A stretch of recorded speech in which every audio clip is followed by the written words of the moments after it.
একদিন এক দূরবর্তী রাজ্যে, যেখানে সোনালি আলো ছড়িয়ে পড়ত, সেখানে বসবাস করত এক রাজকন্যা, যার নাম ছিল জুঁই।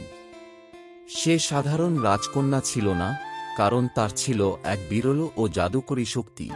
সে যা কিছু স্পর্শ করত তা সোনার আভায় ঝলমল করে উঠত। তবে এই শক্তির কথা খুব কম লোকই জানত, কারণ তার বাবা মা, রাজা বীরেন ও রানী মাধুরী, ভয় পেতেন যে কেউ হয়তো তার শক্তিকে দুষ্ট কাজে ব্যবহার করতে চাইবে। জুঁই তার সোনাপুর রাজ্যের বিশাল প্রাসাদে বাস করত। সোনাপুর ছিল এক মনোরম রাজ্য, যা ঘন অরণ্য, ঝলমলে নদী এবং সুউচ্চ পাহাড়ে পরিবেষ্টিত ছিল। রাজকন্যা হওয়া সত্ত্বেও জুঁই ছিল অত্যন্ত দয়ালু ও উদার মনের।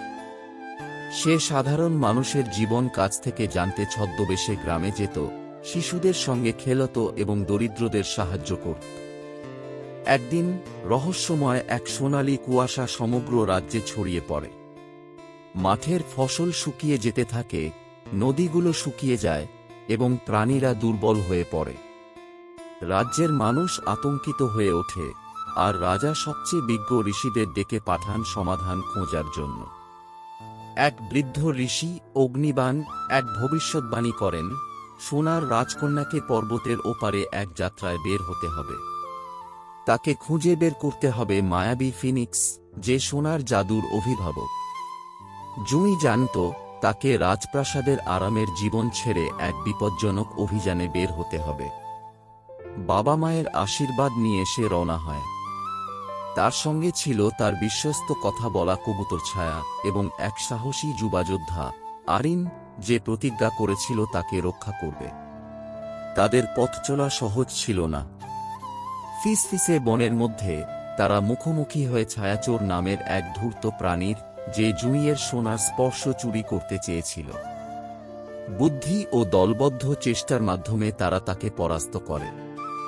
প্রতিধ্বনির উপত্যকায় তারা প্রাচীন ধাঁধার সমাধান করে এক গুপ্ত পথ উন্মোচন করে।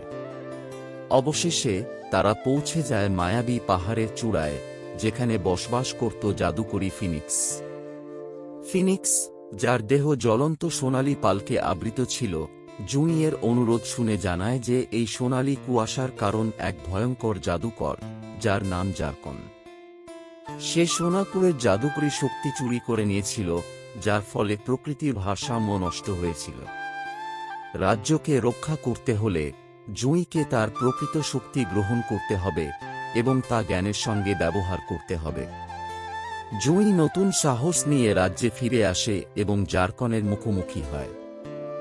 দুষ্ট জাদুকর অন্ধকার শক্তি দিয়ে তাকে পরাস্ত করতে চাইলে জুঁই নিজের সোনার শক্তি কাজে লাগায়। সে মাটিতে হাত রেখে এক বিশাল সোনার আলো ছড়িয়ে দেয়, যা রাজ্যের প্রাণশক্তি ফিরিয়ে আনে এবং জারকনকে দুর্বল করে ফেলে। শেষবারের মতো সে এক প্রবল সোনালী শক্তি ছড়িয়ে জারকনকে চিরতরে নির্বাসিত করে। সোনার কুয়াশা মিলিয়ে যায়, নদীগুলো আবার প্রবাহিত হতে থাকে, ফসল সবুজ হয়ে ওঠে এবং সোনাপুর তার পুরনো গৌরব ফিরে পায়। রাজ্যের মানুষ আনন্দে উৎফুল্ল হয়ে ওঠে এবং তাদের সাহসী রাজকন্যার প্রশংসা করে। জুঁই প্রমাণ করেছিল প্রকৃত শক্তি শুধু জাদুতে নয়, বরং সাহস, দয়া ও প্রজ্ঞায় নিহিত।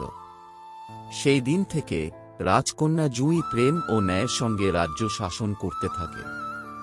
আর যখনই সোনাপুরকে তার প্রয়োজন হতো, সোনার রাজকন্যা সবসময় রাজ্যকে রক্ষা করতে প্রস্তুত থাকত।